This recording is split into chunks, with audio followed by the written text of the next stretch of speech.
Bismillahirrahmanirrahim. Assalamualaikum warahmatullahi wabarakatuh. Selamat pagi, selamat siang, selamat sore, selamat malam. Perkenalkan, nama saya Muhammad Fatur Razak Omar, 150-1900. Bersama ketiga teman saya, Anju David, Kenjiro Amadi Yuspan, dan Aldo Lukwijaya akan mempresentasikan tugas besar yang sudah kami kerjakan beberapa pekan terakhir. Untuk tugas besar kali ini, kami mengambil proyek jalan tol ruas Binjai Pangkalan Brandan. Berikut adalah lokasi tinjauan dari proyek yang kami dapatkan dari berbagai sumber. Baik, untuk presentasi kali ini kami akan membawakan 6 konten yang akan dimulai dari saya sendiri, yaitu yang pertama mengenai gambaran umum proyek. Jalan tol ruas Binjai Pangkalan Brandan merupakan bagian dari proyek jalan tol Trans Sumatera, di mana ruas Binjai dan Langsai seksi Binjai Pangkalan Brandan merupakan zona 1 yang menghubungkan kota Binjai dan kota Stabat dengan panjang mencapai 12,6 km. Dan pada Maret 2020, PT Hutama Karya Indonesia diamanahi untuk menjalankan proyek ini. Untuk jalan tol sendiri akan memiliki 4 lajur yang akan terbagi dalam 2 arah dengan kecepatan rencana 100 km per jam dengan nilai kontrak mencapai 1,7 triliun dari nilai kontrak total 6,6 triliun.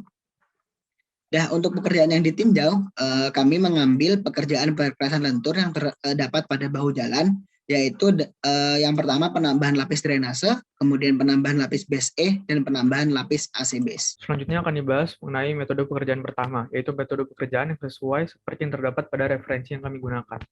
Berikut adalah beberapa alat yang akan digunakan. Yang pertama adalah ekskavator yang berguna untuk memuat material, lalu dump truck untuk mengangkut material, lalu ada juga grader untuk meratakan material, dan juga single drum roller untuk memadatkan material. Selain itu terdapat juga asphalt paver machine yang berguna untuk meratakan aspal, dan juga asphalt sprayer truck yang berguna untuk menyemprotkan aspal cair. Untuk perhitungan produktivitas yang pertama adalah ekskavator dengan tipe ekskavator Komatsu PJ75UU strip 3.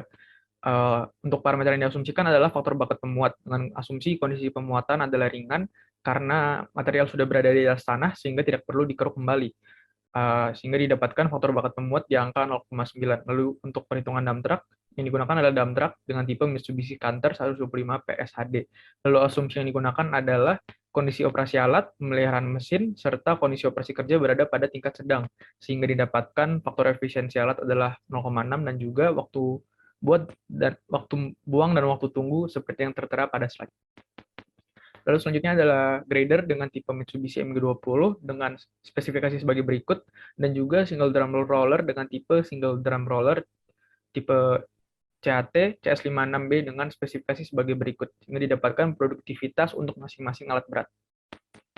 Lalu untuk alat berat yang kelima dan yang keenam adalah asphalt paver machine dengan tipe asphalt paver machine Niigata NF B6C dengan spesifikasi sebagai berikut, dan juga asphalt sprayer truck dengan tipe asphalt sprayer truck Euro 3 dengan spesifikasi sebagai berikut, sehingga didapatkan produktivitas untuk masing-masing alat berat. Lalu setelah didapatkan produktivitas untuk keseluruhan alat berat, akan ditentukan jumlah unit alat berat yang paling optimal untuk keseluruhan alat berat. Sebagai parameter penentu, kami menggunakan produktivitas ekskavator sebagai parameter penentu perhitungan jumlah unit alat berat. Hal ini dikarenakan dump truck, ekskavator, grader, dan juga single drum roller merupakan alat yang pertama kali digunakan pada proyek ini, sehingga perlu diprioritaskan. Selain itu, untuk grader dan single drum roller itu sendiri memiliki produktivitas yang sangat tinggi.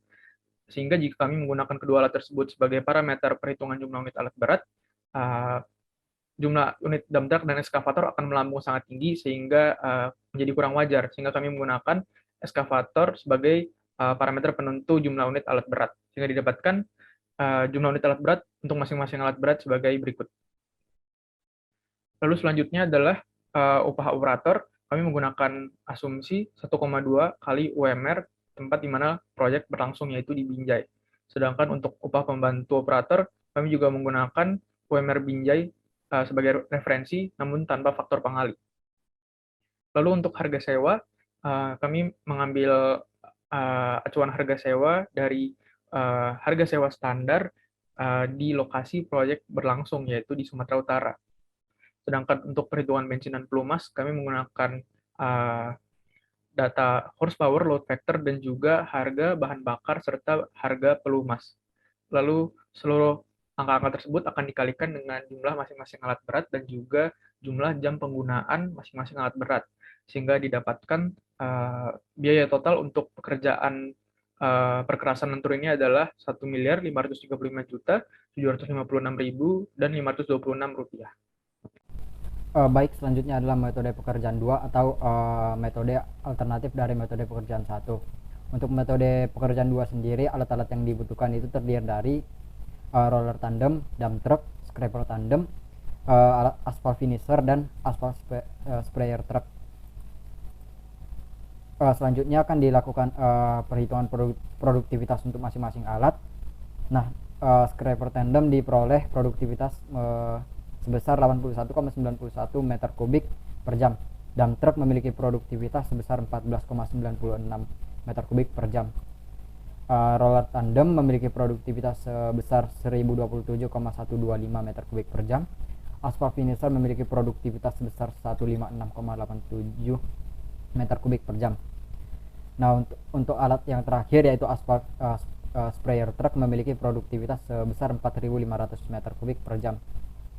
Nah, setelah dilakukan perhitungan produktivitas, ditentukan jumlah unit alat yang dibutuhkan dalam pekerjaan ini dengan acuan scraper tandem sebagai produktivitas yang dijadikan sebagai produktivitas acuan, sehingga diperoleh jumlah alat untuk dump truck sebanyak 11 alat, aspal finisher sebanyak 2 alat, aspal sprayer truck sebanyak 1 alat, scraper tandem sebanyak 2 alat, dan roller tandem sebanyak 2 alat. Selanjutnya akan dilakukan analisis harga. Yang pertama itu diperhitungkan upah untuk operator alat, di mana untuk upah operator alat itu digunakan nilai 1,2 kali UMR di Binjai, sehingga diperoleh harga untuk operator alat itu sebesar 15.784 per jamnya. Nah, untuk total untuk selama pekerjaan dibutuhkan dana sebesar 95.841.079 rupiah. Nah, untuk upah pembantu operator sendiri digunakan besar UMR di Binjai, sehingga diperoleh untuk harga upah pembantu operator itu 13.153 ribu rupiah. Nah, untuk total dana yang dibutuhkan untuk selama proses pekerjaan dibutuhkan dana sebanyak 90.390.302 rupiah.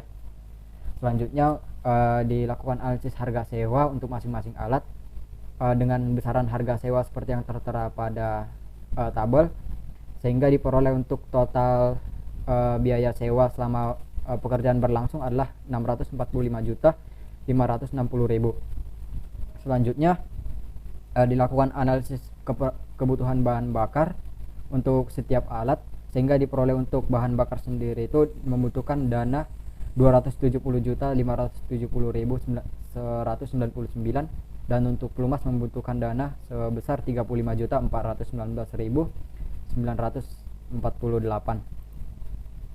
Nah, dengan demikian dilakukan penjumlahan untuk setiap biaya yang dibutuhkan, sehingga pada metode 2 memerlukan biaya total sebesar 1.137.781.529 rupiah untuk biaya total selama pekerjaan itu berlangsung. Selanjutnya akan dikomparasi kedua metode yang telah dijelaskan sebelumnya. Metode 1 adalah metode yang dilakukan secara aktual pada proyek ini, sedangkan metode 2 adalah metode alternatif yang kami berikan dengan harapan bisa membuat metode pekerjaan lebih efektif dan efisien. Dari situ diperoleh produktivitas total metode 1 sebesar 5.537,3 per hari dengan biaya sekitar 1,536 M. Terus metode 2-nya itu produktivitas totalnya itu sebesar 5.780,86 per hari dengan biaya sekitar 1,138 M. Dengan tingginya produktivitas metode 2 menandakan bahwa dengan durasi pekerjaan sama yaitu 76 hari, metode yang kami tawarkan memiliki pekerjaan yang relatif sedikit, sehingga biaya yang dikeluarkan pun juga lebih sedikit. Dengan demikian, dipilihlah metode 2 untuk pekerjaan lebih efektif dan efisien. Selanjutnya adalah kesimpulan dan sarannya, yaitu metode konstruksi yang kami pilih adalah alternatif kedua, menggunakan dump truck, aspal finisher, aspal spray truck, scraper tandem, dan roller tandem dengan jumlah unitnya berturut-turut adalah 11, 2, 1, 2, dan 2. Untuk prioritas masing-masing alat beratnya adalah 14,96 meter kubik per jam untuk dump truck, 156,87 meter kubik untuk aspal finisher, 4.500 meter kubik untuk aspal sprayer truck, 81,91 meter kubik per jam untuk scraper tandem, dan 1027,13 meter kubik untuk roller tandem. Dan biaya yang kami keluarkan untuk metode terpilih adalah 1,137 M. Saran dari kami untuk kedepannya agar pemberian tugas ini diberi lebih cepat, sehingga materi kelas dapat langsung kami praktikkan secara real dan kami punya waktu lebih untuk mengelaborasi masalah yang akan dibahas. Sekian presentasi dari kelompok kami. Atas perhatiannya, kami ucapkan terima kasih.